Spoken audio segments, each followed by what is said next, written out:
Hey, Moran Park. Oh my gosh, I miss you. It's weird being in this room when it's, totally empty.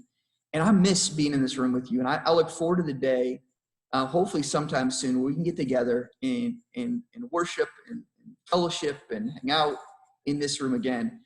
I'm going to let you in on a little secret, actually. I'm looking at this little spot. This is often where I sit with my family over here. And the reason why I sit there actually is purely because it's the place where I'm going to be the least distracting to those around me when I sing. Like I can just let it loose. And I can dance a little bit too in there, which is kind of nice. It's like wide open here. I'm not confined in a pew. I can kind of dance, but I can let it rip and know that I'm not going to be hopefully distracting to the people in front of me.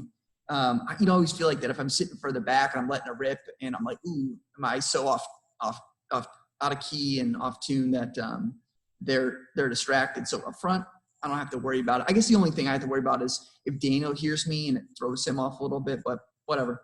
But I longed for that day. Again, I missed that. I longed for the day we can be back together here and worship. And that's one of the questions we've been getting a lot lately is, okay, so when is the building opening up? When are we going to resume services again? And it's something that we've been thinking about and praying about and talking about a lot lately. The elders meet 3 afternoons a week, Monday, Wednesday, Friday afternoon on Zoom, and we talk, we pray. And this is one of the things that we've been praying into lately and trying to seek the Lord for his guidance, his timing, and his wisdom. Because that's when we make every single decision is, God, what do you want us to do? And we don't do anything until he says to do it. So we've been asking, God, when do you want us to open the building back up? And we don't feel like he's given us a specific date yet or the green light, but he's giving us some things, I think, to think about and to ask him for wisdom for. Because it's not as easy as simply like, hey, we're just going to open up the building and just resume as the way it was. Because we know that a lot of you are at varying parts on the spectrum of comfort level when it comes to being in larger gatherings or being around other people as it's related to COVID.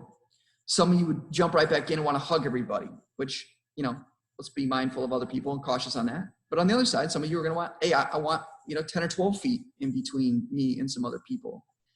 And so we know there's a lot of things to consider. It's not simply, hey, we have a right to meet, so let's go meet. It's how do we meet in a way that is honorable, respectful to one another, and hospitable. And ultimately, that's led by the Lord and when to do it and how to do it.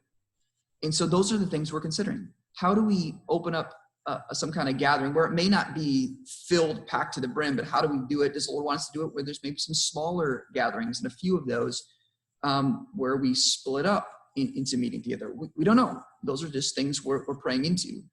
But the things we're thinking about too is, well, how do you police that? How do you determine who comes when and make sure that it doesn't get too full and where people are allowed to sit and where it's done in a safe way and an orderly way? And right, there's so many things that we're trying to consider. And so I don't have any clear answers for you on this is the date and this is what it's going to look like because we don't know yet. But we are praying about these things. We are talking about these things. We're discussing these things. And we look forward to the day when we can be back together in this room and catching up and hearing the testimonies of what God's been doing. One of the things I've heard is, people say we need to not neglect meeting together as a church, as a fellowship. It's a verse that comes out of Hebrews, and I would say that's totally true. But that verse doesn't mean like the total church in an area or total church in Moran Park necessarily, because this is where 2 or 3 are gathered. There I am. Believers, where 2 or 3 believers are even gathered, they're the church. And so I want to continue until we're able to be in a larger setting or the really large setting. Don't just hold on and buy time till we can get back to the way things, to a gathering like this. But you have an opportunity to press in with other believers to be the church.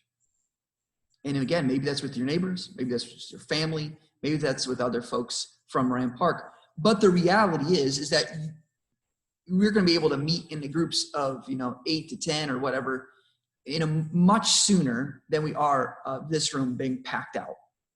And so I'm going to invite you again into being a part of a spiritual family where we will walk with you, we will train you, we will encourage you how to grow and mature in being the church, where you guys can worship together in a home, where you guys can get in the word and talk about it together and press each other into obeying the word, where you can know and be known, you can share burdens and encouragements with each other. You can pray for each other and minister to each other, where you can meet one another's needs. So don't let this time continue to go in isolation for you. Like, I'm so isolated. I can't wait to be in this building. Like, I'll look forward to that day too. But until that day comes, I encourage you to press into being part of a spiritual family in a house church or something. It doesn't have to be a house church. It can be more organic. It can just be hanging out with people. That's fine too. But if you need help with that, or if you want to take a step towards that, you can just email office@moranpark.org, and we will help walk with you in getting connected with other people from Moran Park to be the church together in a simple way in the home. So guys, we're praying for you. We love you. If you have any questions, don't hesitate to reach out. Don't hesitate to ask.